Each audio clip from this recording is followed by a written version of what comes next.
My name is Ray. How old are you? I'll be 34 March 29th. Yes, girl. No. Yes. Oh my god. We don't have to say. I can be in a age. I'm 25. My name is Charlotte. I am 26. Hello. My name is Miley. I'm 23. I'm Monisha Samuels. I'm 29. Oh, no. My name is Aubrey and I'm 29. My name is Christian and I'm 27. My name is Kiara and I'm 26. Alexis. I'm 24. You want to pray? We can. Ready? Okay. First, take a deep breath.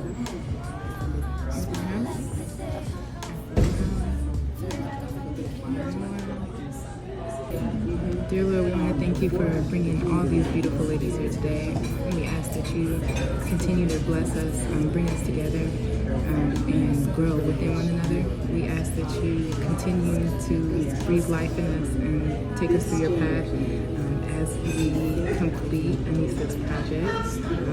We ask that you give grace to her, to us as well. No, not at all. No. Oh no. Not at all. No. Oh no. I had a long, awkward stage, honey. I think that my self-talk was probably the worst right after I had my son. And it's so crazy because, you read all these different books and you're preparing yourself. You're like, okay, well, give yourself grace for your body to get back to where it was. And it was actually a reason why I was like fearing getting pregnant. Like I always knew I wanted to have a baby, but I was like, okay, I'm gonna have this baby and then 2 weeks later I'm gonna have my body back. Like, you know what I mean? And it's just like, it's unrealistic and you know that, like saying it out loud. But after you have that baby and then like you're in the mirror and you're like looking at old pictures and you're comparing the now to the then, and it's just like, oh, am I ever gonna, you know what I mean? Growing up, I was always taught, like, be in tune with yourself, love yourself.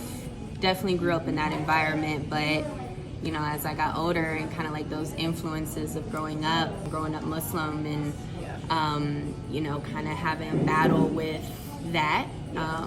Once I wasn't a teenager anymore, I was just kind of like, where do I fit?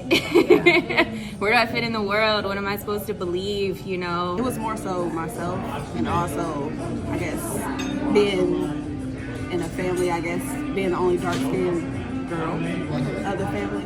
Yeah. That's kind of where it started. It's real sensitive. I know. I would say probably a time me and my ex were together, and he's white. And I don't know, we got into an argument and he called me a black bitch. Like, I don't know, that shit hurted me. Because, like, he was my lover, somebody that I laid with. Like, I don't know, I shouldn't have forgave him, but that goes back to self-esteem. I just felt like he was the only person that made me feel beautiful at the time or made me feel wanted or loved. So I gravitated towards that attention. So I know, like, it hurted, but I don't know. Like I said, I kind of like left it in the back of my mind. Like, it is what it is. Because he making me feel a certain type of way that I like. Even though he just put me down, but it still stuck with me. Right. Like, it really fucked me up. Right. It was horrible.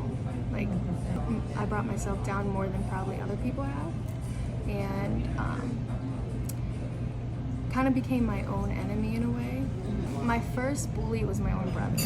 Okay. So, and because he would do it, everyone in the neighborhood thought, oh, well, if her older brother can do it, why can't I do it? Yeah. And it kind of allowed other people to talk about me. And as a girl, we're meant to believe that we have to be perfect all the time or look a certain way. And when you don't fit those standards, it can be hard to just go on about your day and be confident.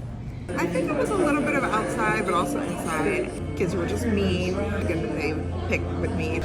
But then also I kind of understood what I looked like too, and I knew that my features were very strong, and I just had to grow into them. And, so it was kind of hard when I hadn't grown into them yet, and thinking that it was never gonna happen for me, but happened? I went to private schools, even though I lived kind of in a rough neighborhood. So a lot of times I'll be like one of the only black kids at the school. You go to school with like all these people who can't relate to our upbringing or whatever. So it was that I feel like was like a main point of confidence. I felt like I was like really skinny when I was little. People would comment on it, or like my hair, you know, that was before, like I wasn't trying to get no perm because it burnt my scalp. So, you know, I would have the natural going on. That was before we had like all the products that we have now. So I have like a little braid and it'd be all stiff. It was just a lot of things. I feel like just growing up like as a young black girl, like people talking about how I look, it really didn't bother me as much as like people talking about like qualities about myself. Like I've always been like very intelligent. Like my one little cousin, I love her, but she was real mean when we was coming up. She was like, "You're a brainiac," like, and I was so sensitive. Like As a youth, really in my adolescent years, it was just, I hated myself for everything. Anything that other people valued in me is what I valued in myself. I hated my hair. I straightened it all the time. I never embraced my curls. I was a tomboy, so I looked like a 12-year-old boy at 16. So, you know, I didn't embrace my body. I hated my body. I hated myself for everything that everyone else complained about. I was too light for some and not light enough for others. And, you know, that also kind of put a damper on my value and you know, what I thought of myself. I still apologize to myself today for yesterday. Our private school, so it's like same classes, same people. Like every year it was the same people. Really, we didn't get like too many new kids there, so it's like everyone knows you, they know what's going on. It was just like I was super skinny. I was so skinny, and they were just like making fun of me all the time. Like, you don't have no boobs, you ain't got no butt like the dudes, and I was just like, I'm just like. I think that's when my insecurities started in the 5th grade. Off the top of my head, one thing I remember, I don't know if I was in like maybe the 6th or 7th grade, but I remember like we were like in chapel, like I went to a Christian school, we were in chapel and we're about to leave, and this boy was like, "Alexis, your butt look big today," and I was like, "Oh, do it," and he was like, "Hi, April Fools," and everybody was just dying laughing, like, and I was so sad. Oh no. Yeah, like you said, now it doesn't bother me, but like I remember that. Yeah, for I sure. remember that. Like, Don't talk I to remember me that. now. Yeah, and he definitely did try to talk to me now. Right. No, like no. But I feel like if you're already like, if you have a little bit of insecurity in yourself, like you already feel a type of way, and then you're hearing people say stuff, or like you said, you're looking on social media and you're seeing something, and that's just gonna make you feel even worse. You know what I'm saying? Especially like around my age, I'm only 24, so looking at. If I get on social media and I'm looking at other 24-year-olds and I'm like, dang, this person a millionaire. Dang, she got this nice body. Dang, she got a Lamborghini. Like, I get to looking at myself like, this is wild. My parents were in the military, so I moved around a lot. So I was always the new girl. And with that, it was like, you know, you want to be liked by different people. So it was almost like I was conforming to what I thought other people would want to see. Right. And that would turn into me overthinking things that I said. Like, oh, I shouldn't have said that, was so stupid. Why would you say that? That was so dumb. Like, overthinking things that I would say. Yeah. And it was just like, it turned into like, you really don't like yourself. Like, wow. It was right after a breakup, and I was not saying good things to myself. I'm sure we pretty much have all been there, so, you know, no need to specifically use the verbiage, but I was definitely talking low to myself constantly. You know, I didn't see anything. So that's what kind of got me into modeling, too. Right. I was like, I'm going to see what other people see. Even if I don't like it, whatever. I'm going to put a camera in my face. I'm going to start somewhere. One thing to be told you're beautiful, another thing to actually feel like that. So, yeah. I don't know, like I found like in my mind to where I can tell myself like, shit, I don't give a fuck, like I'm that bitch, like whether I'm this or whether I'm that. So it's just the self-confidence that I had to gain on my own. Right. Whether you had somebody that didn't look like me on a cover of a magazine, like still envision myself as that. So, Right. you know. I've always been a kind of like fuck you person. So I just try to be confident still and be like, fuck you, that's just your opinion, it doesn't matter. But like I said, I was young. I don't know, I just kind of, I think I ignore a lot. And it's definitely a coping mechanism that I just ignore it until it goes away, shove it deep down, and then eventually it's gone. But it kind of helps too. Yeah. In some situations it's healthy, others not so much. People say things about us now, right? Yeah. And I can definitely say now, like, I don't care really. yeah, like I don't care, but at a point in time, sometimes like maybe your mental wasn't as strong to like repel that. You start believing what other people say. At least like personally, I don't think I was born with just dumbass strong mental strength. Yeah. Like I don't think that was just the thing. I think I had to teach myself. That's like working out. You're not born just strong. You have to work out. You gotta train yourself. I'm not looking at y'all like, the other girls like, oh, why are they so pretty or upset? But I'm just like, well, I can't look like that. So how does that make me less beautiful? Because, Like, what did you do, like, to kind of, number one, express yourself, but also kind of, like, get yourself back in line? Yeah. How I had do you to go about start, that? and again, it sounds cliche, but I had to start journaling because I noticed that I really like lists, checking things off. Write down the negative thoughts and then write down the complete opposite of that thought. And then I would constantly repeat the positive of that. So you're stupid. No, you're not. You're intelligent.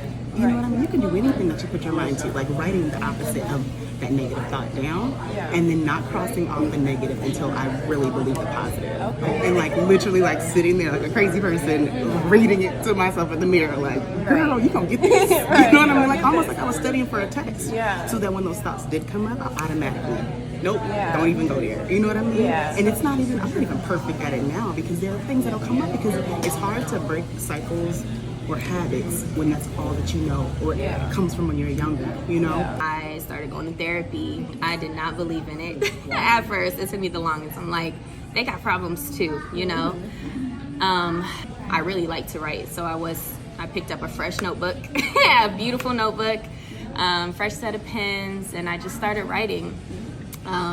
Just started writing down affirmations. That is what works for me. It's just self-motivating words. I got into a system where the top of my page would be affirmations. The middle of the page would be reminders to myself. Like even just simple, like you are that B. And then the bottom of the page, gratefulness. And I would say just holding myself accountable for stuff too. Yeah. I think that's kind of a reality check.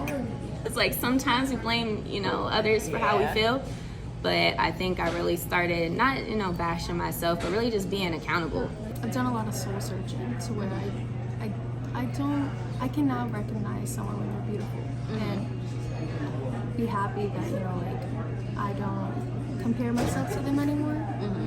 And I can recognize another beautiful person without bringing myself down. But it wasn't always like that. Yeah. I'll write. It doesn't matter what it is, whatever comes to mind. Sometimes it's not beautifully written. I'm just going to jot it down because that's what I'm saying or feeling in the moment. And it definitely helps. And then I can look back maybe a couple days later or a week later, a month later, and read that and kind of see if I still feel that way. And if I don't, then I know that I'm progressing. If I still feel that way, then I have to kind of tackle it a little more and realize, well, why do I still feel this way? I don't want to feel this way. It doesn't feel good to feel this way. Right. So definitely writing and reading. I don't know, I meditate. Yeah. I dance. Yeah. I love on my son because I know he loves me no matter what I look like, who I am, My black is beautiful. I had some really low moments where I didn't really feel like I could say anything to myself, that would help me. And I didn't have the words at all. Like, even if I said, oh, you're beautiful, or, oh, you're worth this or that, I would still feel like I was lying to myself. It came to a point where I really had to just, ask God to help me, change my mind. Renew my mind, because everything I feel about me, everything that I'm hearing in my thoughts is negative about me. And now I don't have those thoughts. And even if I do, like every once in a while, like I just know instantly, like I tell God to take it away. Because, you know, we hear so much lies about ourselves, like everywhere in the media, like you think you're supposed to look like this or you're supposed to be like this. But I learned, like, I can't ask everybody else, you know, how they view me to make me feel better. Or sometimes I can't even ask myself how I view me to make me feel better, because I don't always feel good about me. But like, for me, God makes me feel special and like I'm loved and like I'm important because I'm still here, you know what I mean? And the way that I'm able to affect other people's lives makes me feel like I'm worth something.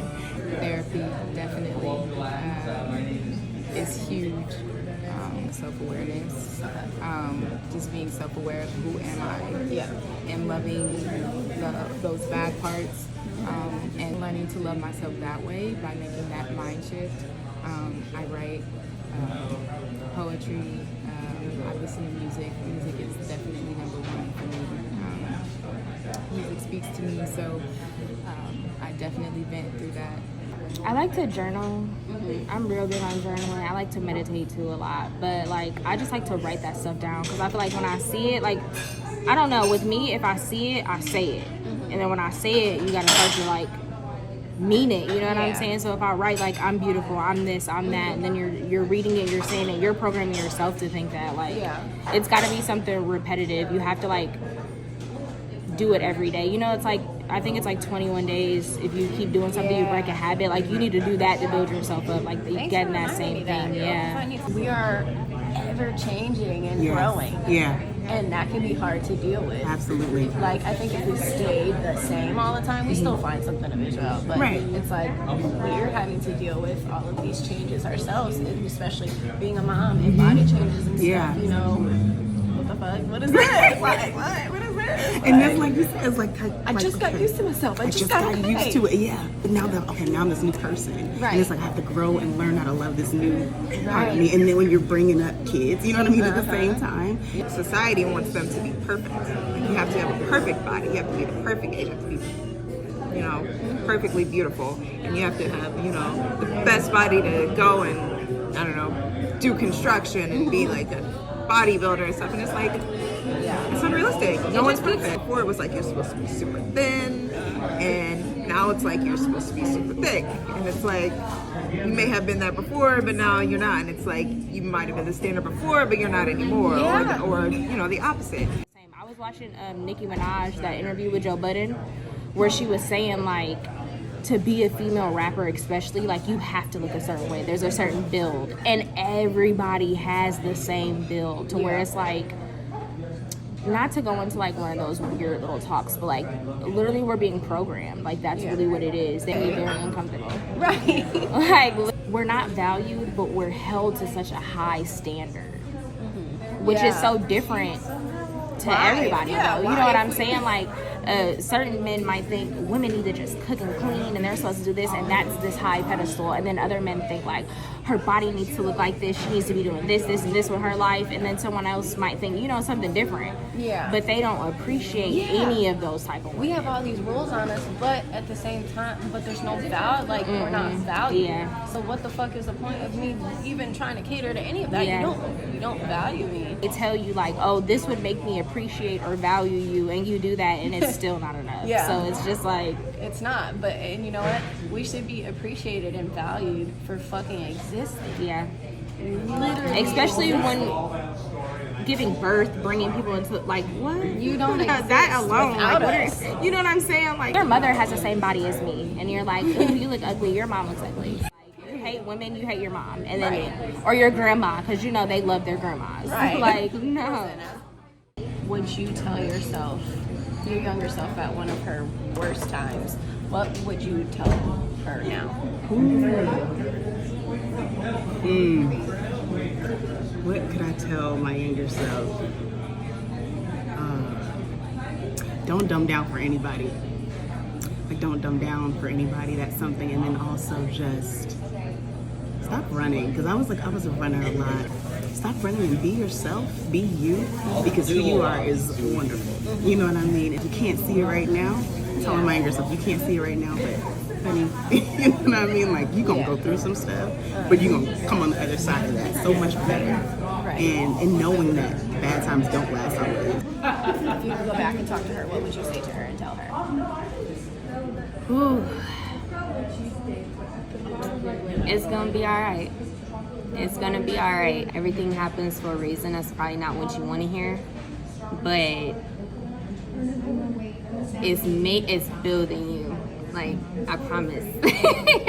Those times that you're crying, those times, whew. That's a tough one. Is building you like a soldier. Like, you know, they say God gives their toughest battles to their strongest soldiers, and I think that's true. Because even in those moments, I didn't like how I was feeling. But like, I look back now, and I'm like, if I didn't go through that, I might not have that mindset now. I might not be able to walk away from things as easy, because, like, how would I know? How would I know that's a bad thing, or how would I know that's a negative thing?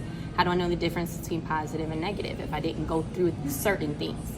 I don't think I got to go through all of them, but that ain't my choice. Right. But I would say, listen. I ain't want to listen to nobody. I want to do my own thing. I'll listen and, I don't know, just remain humble. Remain humble. Because you're on your way. You'll be alright. Keep shining, keep smiling, keep going. I would just say, focus on yourself. Forget what anybody else thinks, what everybody wants. Just, what do you want? What do you want to do? What do you think is important? Just focus on that. Y'all want me to cry? No, I'm just like, oh Lord. I would tell my past self,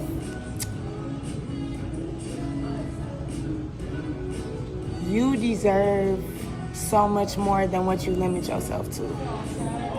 I feel like I would tell myself,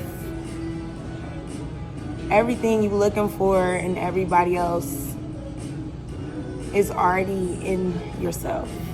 The glory that you're going to experience is greater than any of the hurt that you ever felt in your life. So don't let what you feel right now stop you from moving forward. Because I feel like it was a point in time where I didn't want to move forward with anything. Like, I just wanted everything to be done, you know? Trust God and reach out to Him when you need help, when you need advice, when you need anything, because don't nobody know what you need, because they have never been there with you in those darkest moments. Everything that you feel is temporary. Whatever you feel now, you will not always feel it, and you will heal.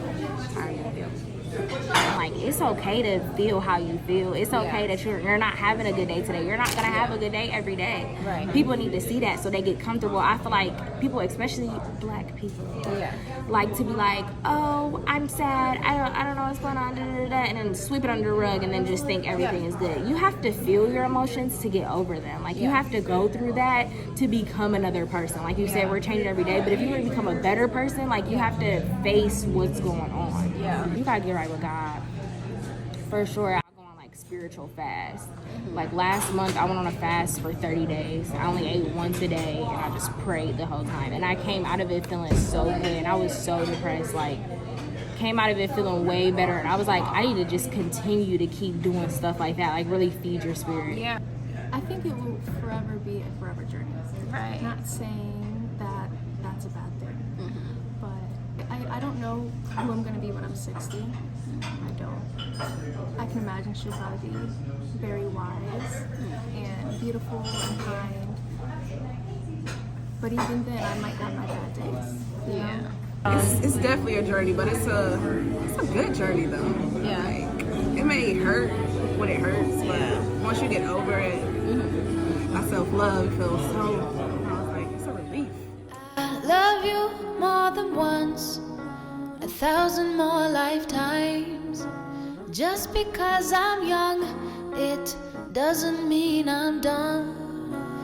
I'll sit here and stay like it's a habit.